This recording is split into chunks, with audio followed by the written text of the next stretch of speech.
Hello students, आज हम सीखेंगे तीन छोटे लेकिन बहुत ही इंपॉर्टेंट वर्ड्स का यूज। वन, अनदर और दी अदर। ये वर्ड्स दिखने में तो बहुत ही सिंपल है, लेकिन इसका सही यूज इंग्लिश में वाकई फ्लुएंसी ला देता है। आप अच्छे से बोल पाओगे। वन का मतलब होता है यहाँ कोई एक चीज। अनदर का मतलब होता है कोई और, यानी एक और चीज। और दी अदर जो है, इसका मतलब होता है बाकी बचा हुआ दूसरा। तो इसमें कुछ एग्जांपल्स है, तो चलिए हम कुछ हिंदी सेंटेंसेस को इंग्लिश में ट्रांसलेट करेंगे और तीनों वर्ड्स का सही यूज करके सेंटेंस बनाना सीखेंगे। तो कुछ एग्जांपल्स ऑलरेडी बुक में दे रखा गया था।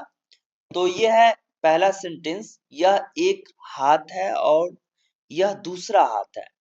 तो यहाँ हमें बोलना है दिस इज वन हैंड, और यह दूसरा आता है तो and this is the other hand. ठीक है। अगर बोलना है हमें कि यह एक लड़का है और वह दूसरा लड़का है, तो हम बोल सकते हैं ऐसे कि this is one boy.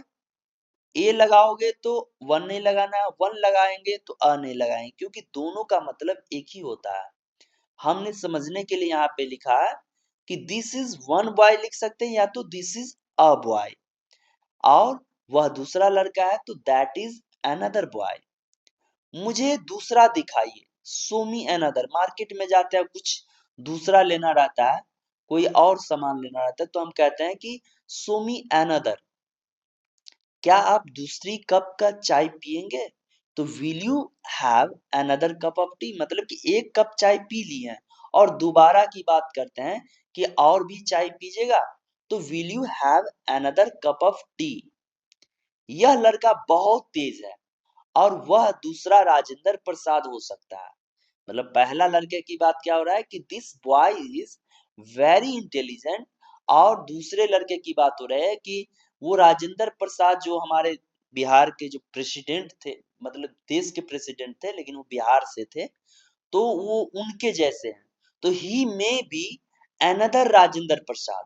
Doctor Rajendra Prasad Bihar से थे और पूरे देश, पूरे इंडिया का वो फर्स्ट प्रेसिडेंट के रूप में जो है उन्होंने जो है सेवा दिए थे। तो उनके जैसा दूसरे लड़के का बताया जा रहा है क्वालिटी, तो इसलिए हम बोल सकते हैं कि he may be another Rajendra Prasad. दूसरा लड़का कहाँ है? तो where is the other boy. उसमें एक मेरा है और दूसरी मेरे बहन का है, तो कह सकते हैं कि one of them is mine, यानी कि मेरा है, और the other is my sisters, यानी कि दूसरा जो है वो मेरे बहन का है। तो यहाँ पे वन मतलब होता है क्या? एक होता है। अनदर माने दूसरा हो गया, और दी अदर माने भी दूसरा होता है।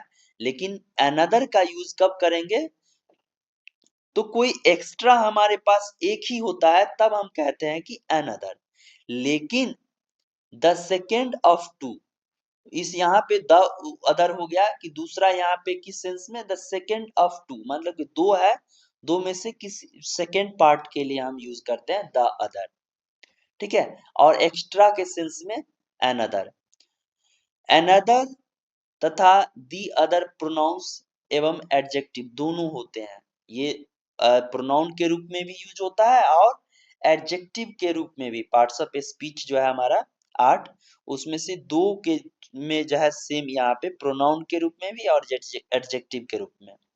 अनदर एक वचन होता है। इसके बाद जो आने वाला जो भी नाउन होगा वो एक वचन यानी कि सिंगुलर होगा। और दी अदर का प्रयोग हम सिंगुलर हो या प्लूरल हो, दोनों में करते हैं। जैसे यहाँ देख सकते हैं एग्जाम्पल कि दूसरी लड़की कहाँ है। लड़की लिखा है तो मतलब एक है, सिंगुलर हुआ, तो एक वचन में लड़की है यहाँ पे। तो उसके लिए जो ये यहाँ पे जो सेंटेंस बना है कि where is the other girl, क्या लिखा है? Where is the other girl. तो अदर यहाँ पे यूज किया गया है, जो कि सिंगुलर और प्लूरल दोनों के लिए यूज कर सकते हैं। और दूसरा जो है दूसरी लड़कियां कहाँ है, तो हम अभी बताएं कि द अदर का यूज हम सिंगुलर के लिए भी यूज करते हैं और प्लूरल दोनों में करते हैं। तो यहाँ भी हमने यूज किया है कि where are the other girls, सिर्फ जो गर्ल्स है लड़कियां लिखे हैं, बहुत सारी लड़की की बात हो रही है तो एस लगा के प्लूरल बना दिए इसको। लेकिन द अदर दोनों में यूज किए हैं, ठीक है। क्यों यूज किए हैं? क्योंकि ये रूल्स है कि द अदर जो है सिंगुलर और प्लूरल दोनों में यूज करते हैं, और अनदर जो होता है वो सिंगुलर होता है, जो हम सिर्फ और सिर्फ एक के लिए यूज करेंगे, और दोनों का हिंदी का जो मतलब होता है दूसरा के ही सेंस में होता है। अब कुछ हम इसका एक्सरसाइज जो हमें मिला है उसको हम देख लेते हैं, जो वन, अनदर और दी अदर पे के यूज पे जो है बेस्ड है। तो पहला है कि यह एक मंदिर है। क्या है? यह एक मंदिर है। तो दिस इज वन टेम्पल, या हम ये भी लिख सकते हैं वन को रिप्लेस करके ए लिख सकते हैं, अ, दिस इज अ टेम्पल। लेकिन हमने यूज करना यही तीनों का किया है यहाँ पे, इसलिए हमने यहाँ पे वन लिखा है। वह दूसरा मंदिर है, तो that is the other temple. उसके बाद लिखा है कि यह एक आंख है और यह दूसरी आंख है, so this is one I and this is the other I. अब बोलना है कि मैंने तुमको एक पंखा दिया, तो I gave you one fan. हम लोग आपको एक चित्र भेज रहे हैं, तो we are sending you one picture. मैं आज उनको एक पत्र लिखने जा रहा हूं, तो बोल सकते हैं कि I am going to write them a letter. ये लड़के फुटबॉल खेलने जा रहे हैं, तो this boys are going to play football. वह कल यहाँ आ रहा है, तो he is coming here tomorrow. तुम मुझे नक्शा दिखा रहे हो, तो you are showing me a map. यह एक ऊंट है, तो दिस इज वन कैमल। वह दूसरा ऊंट है, तो that is the other camel. यह एक साइकिल है और वह दूसरी साइकिल है, तो this is one bicycle and that is the other bicycle. तुम्हारा भाई अगले माह यहाँ आ रहा है, तो your brother is coming here next month. Madan तुमको एक पार्सल भेजेगा, तो Madan will send you one parcel. Rajan अगले महीने दिल्ली जा रहा है, तो Rajan is going to Delhi next month. मैं यह नहीं चाहता हूँ, कृपया दूसरा दीजिए। सब दुकान में ही जाते हैं और बार्गेनिंग करते हैं कि नहीं मुझे ये नहीं चाहिए, मुझे दूसरा वाला दीजिए, जो पसंद आता है वो बोलते हैं। तो I don't want this, please give me another. I don't want this, please give me another. ऐसे हम स्पोकन के लहजे में बोल सकते हैं इंग्लिश में।